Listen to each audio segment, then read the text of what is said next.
Welcome to this edition of News Today, a series where we briefly discuss and analyze important news of the day. Without delay, let's explore the headlines first. Neuralink, a neurotechnology company, has embedded the first computer chip in a human brain. Government brings non-urea fertilizers under price control. Ministry of Environment, Forest and Climate Change released a report titled Status of Snow Leopards in India. Orissa has launched minimum support price scheme for minor forest produce. Directorate General of Foreign Trade has organized a national conference on strategic trade controls. Food System Economics Commission released the Economics of the Food System Transformation Report. Starting with the first news. Neuralink, a neurotechnology company, has embedded the first computer chip in a human brain.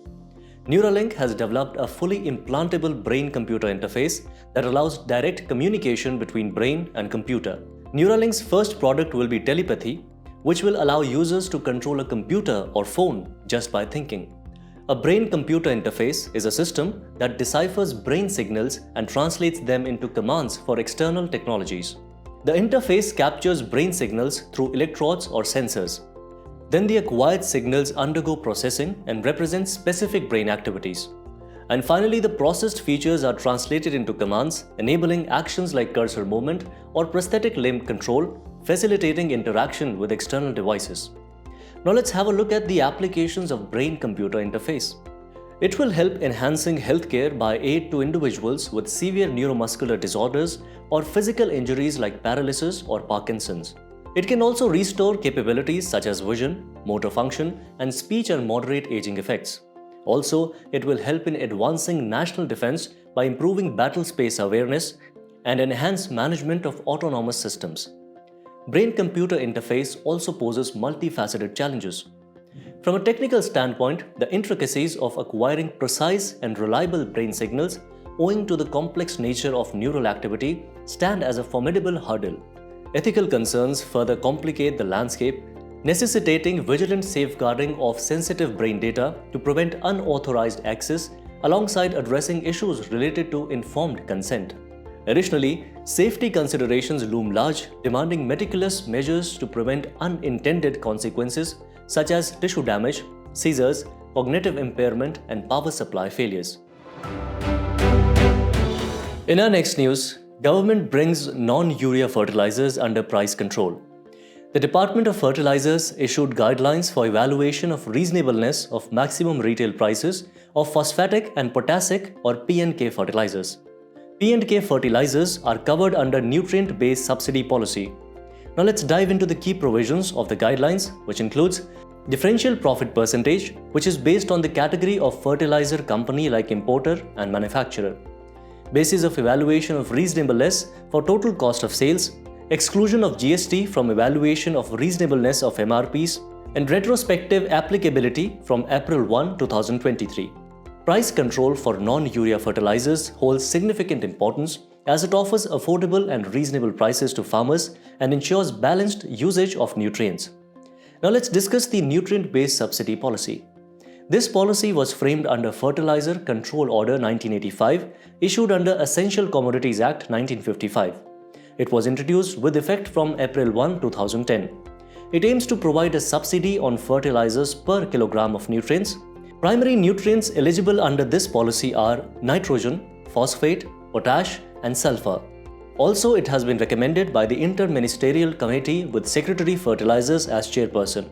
Fertilizer companies are mandated to print MRP along with an applicable subsidy on fertilizer bags.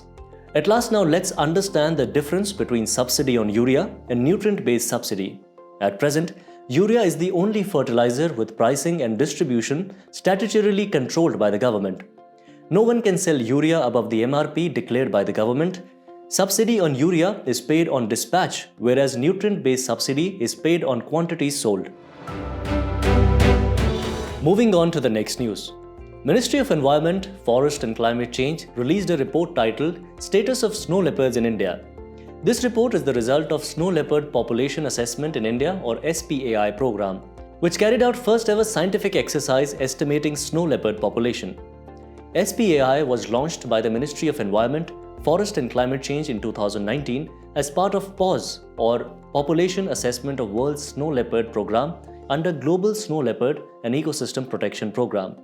Endorsed in the 2013 Bishkek Declaration, Global Snow Leopard and Ecosystem Protection Program is an alliance of all 12 snow leopard range countries and non-governmental partners. Now let's dive into the key highlights of the report. Estimated snow leopard population in India stands 718, with most in Ladakh, that is 477. 70% of land used by snow leopards is still unprotected. It also proposed establishing a dedicated snow leopard cell at Wildlife Institute of India and adoption of landscape-level management planning. Now let's discuss and know about snow leopard. Often termed as ghost of mountain, it is an apex predator in Himalayan ecosystem. It has white-grey coat spotted with large black rosettes. If we talk about its habitat, then there are 12 snow leopard range countries, which are Afghanistan, Bhutan, China, India, Kazakhstan, Kyrgyzstan, Mongolia, Nepal, Pakistan, Russia, Tajikistan and Uzbekistan. Its IUCN status is vulnerable and comes under Appendix 1 of CITES and Schedule 1 of Wildlife Protection Act 1972. It has also been declared the state animal of Ladakh and Himachal Pradesh. Now let's have a look at the conservation measures taken for its protection. These measures include 3 significant landscapes under Global Snow Leopard and Ecosystem Protection Program, which are Hemispiti, Nanda Devi Gangotri and Kanchenzonga Twang. Also, there have been Project Snow Leopard and Secure Himalaya Project. Khelo India Winter Games 2024 has adopted snow leopard as its mascot and named it Shi. Furthermore, the Wildlife Institute of India is national coordinator for this exercise, supported by all snow leopard range states and UTs across Trans-Himalayan region. It was established in 1982 in Dehradun and is an autonomous institution of Ministry of Environment, Forest and Climate Change. It aims at building scientific knowledge on wildlife resources, collaborating on wildlife research and advise on specific wildlife management plans. Moving on to the next news. Orissa has launched minimum support price scheme for minor forest produce. Orissa government launched 100% state-funded Labha scheme for development and empowerment of tribals of Orissa. The scheme will also be integrated with women self-help groups, as the majority of primary collectors of minor forest produce are women. If we talk about minimum support price or MSP, it is a form of market intervention by the state to protect producers against price volatility of their produce. Further talking about minor forest produce, which includes all non-timber forest produce of plant origin, including bamboo, brushwood, stumps, cane, tussar, cocoons, honey, wax, lag, and tendu or kendu leaves. It also includes bamboo and cane, thereby changing the categorization of bamboo and cane as trees under the Indian Forest Act 1927. Minor forest produce holds great significance as they are the major source of subsistence and cash income for tribal communities. It also forms a major portion of food, fruits, medicines, and other consumption items for tribals. Now let's discuss the statutory provisions regarding minor forest produce. Forest dwellers are legally empowered with the ownership and governance of minor forest produce under Panchayat Extension to Scheduled Areas Act 1996 and Scheduled Tribes and Other Traditional Forest Dwellers Recognition of Forest Rights Act 2006. Let's also have a look at the central schemes for minor forest produce. These include Mechanism for Marketing of Minor Forest Produce through MSP and Development of Value Chain for Minor Forest Produce.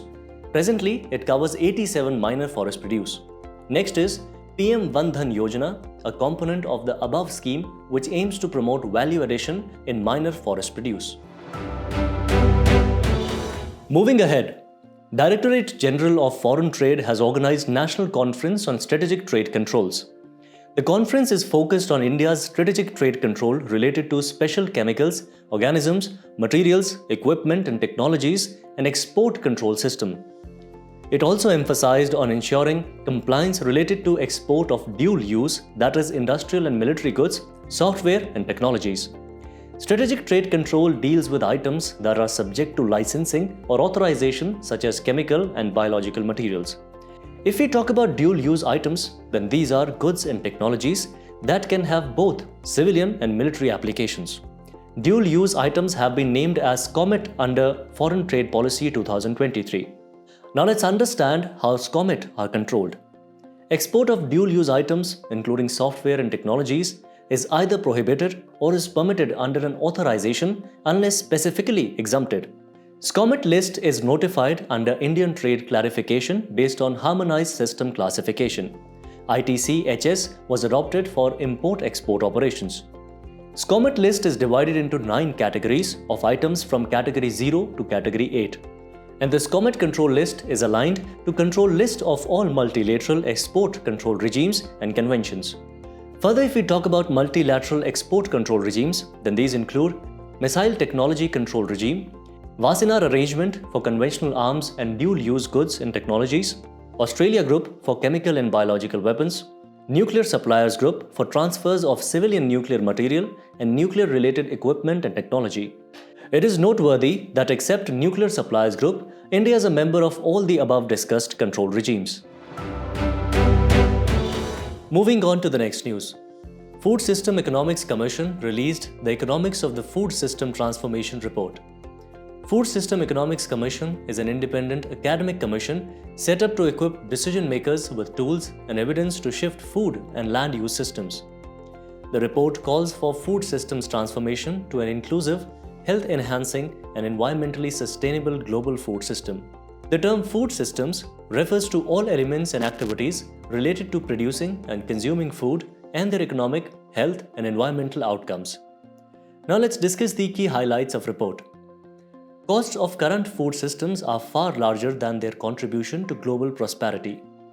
Health costs, prevalence of non-communicable diseases estimated at $11 trillion. Environmental costs including greenhouse gas emissions, deforestation and biodiversity loss estimated at $3 trillion annually. Global food system is on an unsustainable trajectory and current policy commitments are not strong enough to divert it. It will be responsible for about 1/3 of future global emissions by 2050. Costs for implementing food systems transformation are low at $200 to $500 billion annually compared to benefits of achieving food systems transformation, which will be worth $5 to $10 trillion annually. Food systems transformation can also be helpful in elimination of undernutrition, ensuring sufficient income for farmers, and development of food systems as net carbon sink. Now let's have a look at the suggestions given by report on food systems transformation. It suggested 5 broad priorities for food systems transformation, which are shifting consumption patterns toward healthy diets, repurposing government support for agriculture, targeting revenue from new taxes to support food systems transformation, innovating to increase labor productivity and workers' livelihood opportunities, especially for poorer workers in food systems, scaling up safety nets to keep food affordable for the poorest. The place in news for today is Vietnam, with its capital Hanoi. It is in news as the Philippines and Vietnam signed agreements to broaden cooperation between their coast guards and prevent incidents in the South China Sea. Talking about its political features, it is a Southeast Asian country located on the eastern edge of the Indo-China Peninsula. It shares borders with China in the north, Laos and Cambodia in west, and the South China Sea in east and south, and Gulf of Thailand in southwest. Talking about its geographical features, its major mountain is Annamese or Annamite Range, its major rivers are Mekong and Red River, and its highest point is Fancy Pan Peak. As we conclude today's main news, let's take a look at some quick updates. Madras High Court questioned Tamil Nadu state government about continuation of an accused as minister without portfolio. Government of India Allocation of Business Rules 1961 allows the President on advice of the PM to entrust responsibilities of specified business to a union minister without portfolio. They do not have a department or office to handle but are entitled to prerequisites and privileges of a minister. They do not draw salary and emoluments as minister but only as a member of legislature. India ranked 93 out of 180 countries on Corruption Perceptions Index 2023. India was ranked 85 in 2022. Corruption Perceptions Index is released by the Transparency International. They rank countries and territories by their perceived levels of public sector corruption on a scale of 0 to 100. In 2023, Denmark ranked first, followed by Finland, New Zealand and Norway. Department for Promotion of Industry and Internal Trade launched Startup Shala, Startup India's flagship accelerator program. Launched in 2016, Startup India is a flagship initiative of the Department for Promotion of Industry and Internal Trade to support entrepreneurs and build a robust startup ecosystem in India. The World Bank and Citi launched $100 million plastic credit bonds in Ghana and Indonesia. Plastic credit bond is an innovative financial instrument that leverages private capital to address plastic pollution. It provides investors with a financial return linked to plastic waste collection credits and plastic waste recycling credits. Scientists have discovered a new kangaroo lizard species from Western Ghats in Kerala. It is the second species of Agasthyagama genus in Western Ghats. Other one is Agasthyagama bedomi in Tamil Nadu. It is distinguished from Agasthyagama bedomi by a combination of scale characters and genetic traits. PSLV Orbital Experimental Module 3 or POEM-3 has successfully achieved all its mission objectives. It is a unique, inexpensive space platform using the spent PS4 stage of PSLV C-58 vehicle that launched ExpoSat. POEM-3 flew with 9 payloads from academia and space startups inducted through InSpace. These payloads included Rudra, Arca 200, Green Impulse Transmitter and Dust Experiment. Every year in India, 30th January is celebrated as World Leprosy Day, coinciding with the death anniversary of Mahatma Gandhi. While worldwide it is observed on the last Sunday of January, leprosy is a chronic infectious disease and neglected tropical disease. It is caused by Mycobacterium leprae and is transmitted via droplets from nose and mouth. It affects skin and peripheral nerves, respiratory tract, and eyes. It is curable with multi-drug therapy. India's National Strategic Plan and Roadmap for Leprosy aim to achieve zero transmission of leprosy by 2027. Tamil Nadu Kudavulai system in ancient Tamil Nadu, mother of democracy, bagged 3rd Best Tableaus Awards for Republic Day Parade 2024. In Tamil Nadu, Kudavulai electoral system emerged during 10th century Chola era and is documented in Uttira Merur inscriptions. It was used to elect representatives to run the village administration. Before we go, it's time to put your knowledge to test in today's segment of Test Your Learning.